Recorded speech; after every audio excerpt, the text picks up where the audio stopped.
Selamat sore teman-teman semua. Berjumpa lagi dengan saya di Anxiety Support. Jadi salah satu sensasi yang saya rasakan dari anxiety atau gangguan cemas panik itu adalah darah tinggi atau tekanan darah tinggi ya. Nah, kenapa tekanan darah tinggi itu bisa terjadi? Nah, saya pertama kali terkena serang panik itu di umur 33 tahun atau 32 atau 33 ya waktu itu. Dan pada saat itu memang pekerjaan yang lagi tinggi-tingginya, stresnya, lagi ngerjain laporan yang setiap hari komputer. Saya juga suka konten kreator untuk blog juga. Jadi ketika mikir blog itu ya, isi blog itu kan mungkin di pikiran kita itu kan berpikir terus ya, berjalan terus pikirannya. Sedangkan besok mau konten apa, besok mau ngisi blog apa gitu kan. Itulah awal mulanya saya terkena gangguan asam lambung tinggi itu. Pada saat itu setiap hari saya hanya tidur mungkin jam 3 atau jam 4 pagi baru tidur ya. Nanti siangnya kerja, sore jam 5 pulang, habis itu udah mikirin blog lagi. Jadi seperti orang yang udah nggak tahu ya, pikirannya itu tertuju pada konten blog aja, sehingga tidak berpikir hal lain lagi. Sepertinya udah kayak nggak menarik gitu waktu itu, karena pikirannya kalau misalnya nanti kita punya blog itu kan ada penghasilan tambahan waktu itu ya selain bekerja, karena ya ada obsesi untuk bisa segera monetize dari blog atau AdSense, dan harus bikin konten yang setiap hari, dan itu adalah sebuah masalah yang tidak ada ujungnya. Nah, caranya pada saat itu karena otak itu berpikir terus hampir selama 22 jam ya bekerja, dan kemudian ngonten blog, tidur hanya 2 jam selama mungkin dari 1 bulan 2 bulan itu. Akhirnya pada siang hari juga akhirnya badan saya mulai berasa oleng atau kelingan yang pertama kalinya. Kemudian rasanya itu udah mau jantung deg-degan, badan lemes seperti mau pingsan, kemudian mata udah berkunang-kunang atau kabur ya, telinga berdenging. Kemudian yang saya heran ini seperti nggak bisa nelen makanan, napas juga udah ngos-ngosan. Jadi ada yang tubuh itu rasanya kayak kacau gitu.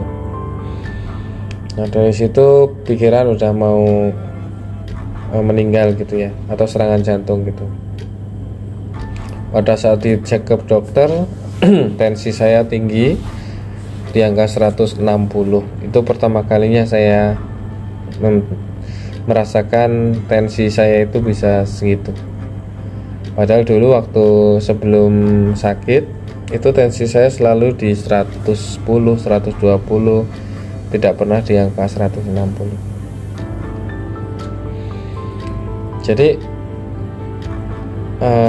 memang ansietas itu bisa menyebabkan darah kita selalu tinggi, karena ya ketegangan jiwa tadi ya, hormon adrenalin dan hormon kortisol atau hormon stres itu banyak di tubuh kita ini keluar dengan banyaknya, dan akhirnya meningkatkan denyut jantung dan tekanan darah. Bahkan sampai saat ini ketika anxiety saya sudah sembuh, tekanan darah saya ini bisa berada di antara 150 sampai 160. Saya juga belum tahu kalau untuk tekanan darah tinggi ini apakah bisa hilang atau enggak.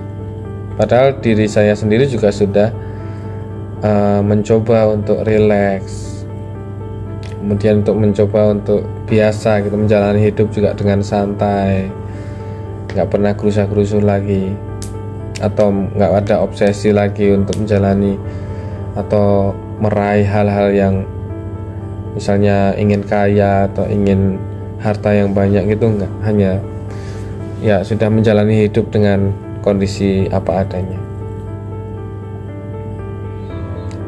Nah, cara saya untuk yang sudah saya hadapi atau cara yang sudah saya lakukan untuk mengurangi tekanan darah saya, yaitu pertama dulu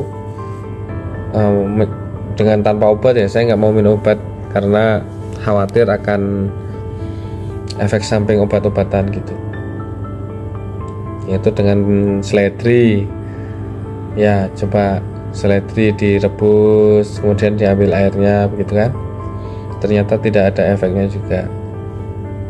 Selama sebulan saya coba, ternyata tidak ada efeknya juga. Kemudian mencoba timun ya, mau di jus timun ataupun makan timun banyak-banyak gitu, sehari sampai kadang makan 3 kali timun gitu, tapi tetap aja nggak bisa sembuh untuk darah tingginya. Sampai saya juga beli alat tensi kan yang digital itu.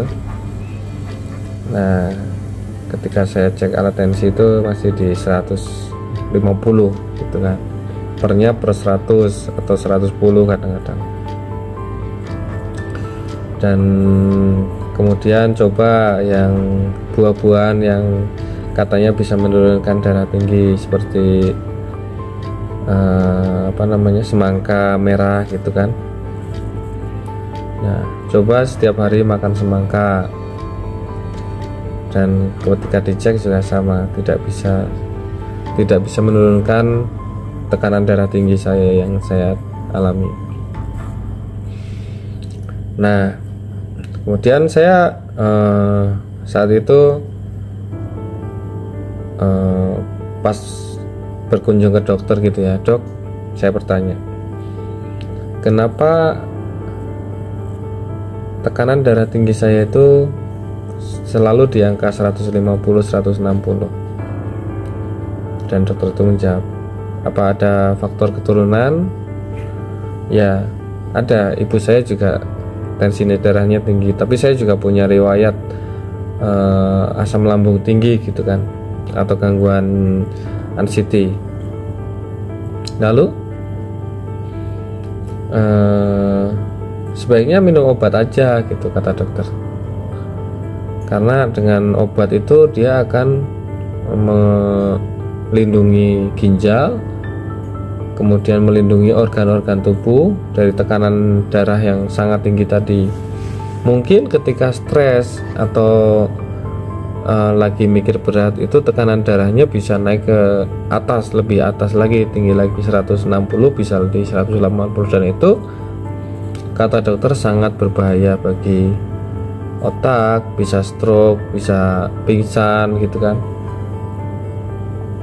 Nah, kemudian dia bercerita, saya punya pasien, kata dia, pasien saya itu saya sudah sarankan minum obat, dan ketika